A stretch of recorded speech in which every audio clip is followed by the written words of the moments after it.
Hi everyone.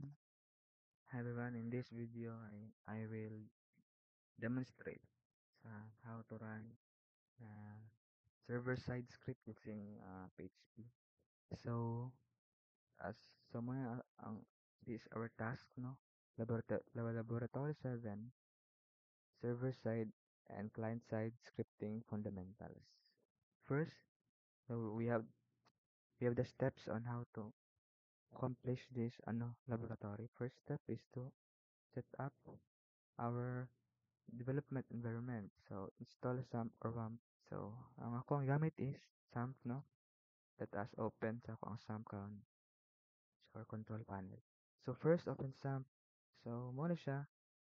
After ani is ato ang i-start in this laboratory is only needing Apache. So, in order para Apache is mo ang responsible para makaran atong PHP code sa ato ang browser nato. Let us. So, ang MySQL, which is kani, is dili na siya required for this lab because only scripting lang man eh. So, after sa pag-run sa itong Apache, no, let us create a folder. So, nakahimo na ko folder diri which is, nakahimo na ko folder daan. Ako ang SAMP na ako. Which is na diri, htdocs. Dili na ito gisulod ang ato ang lab 7 which is nakabutang diri mag-create og server side nga folder name. Server-side lab na muna name sa folder.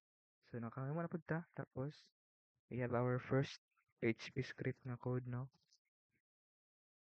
So, nabutang sa folder. So, nakabutang na siya dira. So, ato na siyang i-open. Ang, so, ano na siya, no? Ang ibutang sa description. Which is, mo na siya.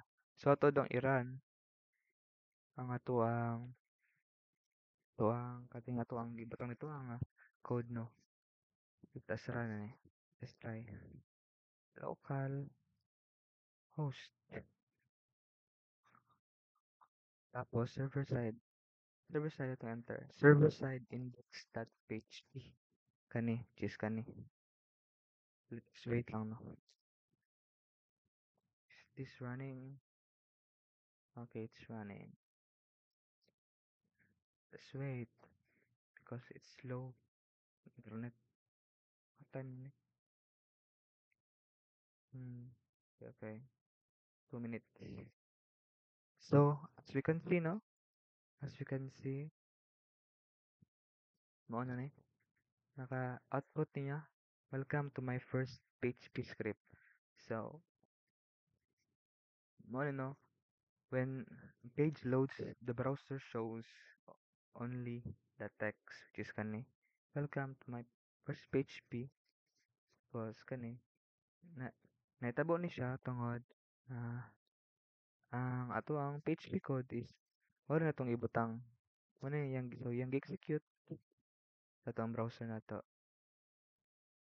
So, let's let's proceed sa part 3, no? Which is one yung ato ang now I will show you the ano na mga mga mga variables sa tong PHP can handle. So, modify na to ang kuhan.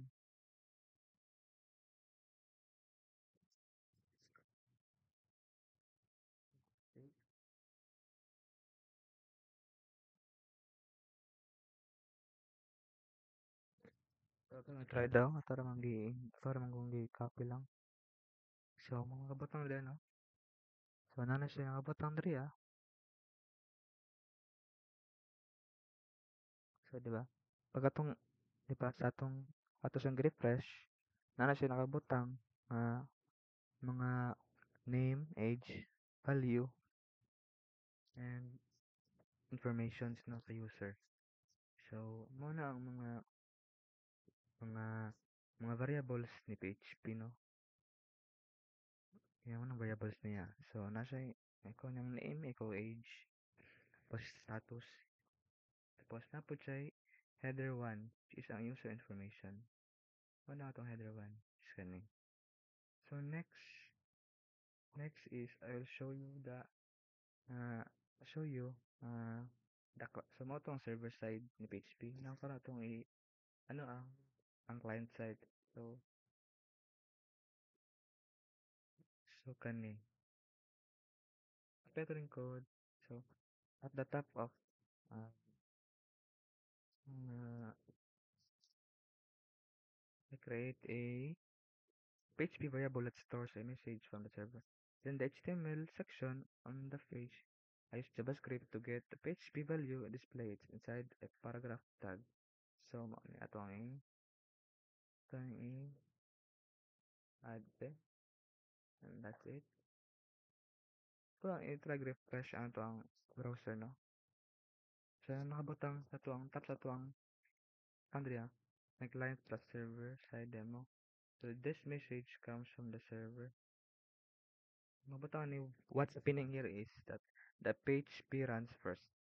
Because it sends the message to JavaScript, and then the JavaScript displays in the browser that shows how server-side and client-side scripting work together.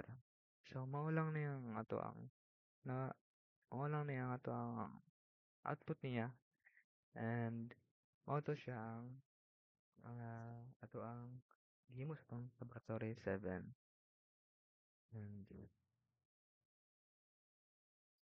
And so sa post lab reflection, no, question. So number one, what is the key difference between client-side and server-side scripting? So the key difference between the two is the client-side script runs uh, in the browser, while the server-side uh, server-side ay lagi ang server-side script runs on the web server. So before the page is shown to the user. So magrun na siya before ipakita sa tuang user. Kadua is why is PHP executed before JavaScript in the example. So because PHP is executed on the server, so na-execute na siya tungod dito na siya sa server execute, while ang JavaScript is only runs after the page is delivered to the browser. So number 3 is what would happen if Apache PHP server is turned off. So if Apache is turned off, PHP files will not run. So the browser will either show an error display or PHP code. Itong i-try atong i-off ang atong Apache nga server. So itong i-stop niya. So as you can see, na-stop na siya. Na itong i-run balik ang atong server. So di ba? This can coverage because localhost kay wala siya ma-connect na server sa ato ang PHP. And mao lang ako ang explain this video about this uh, server-side and client-side scripting fundamentals. Thank you.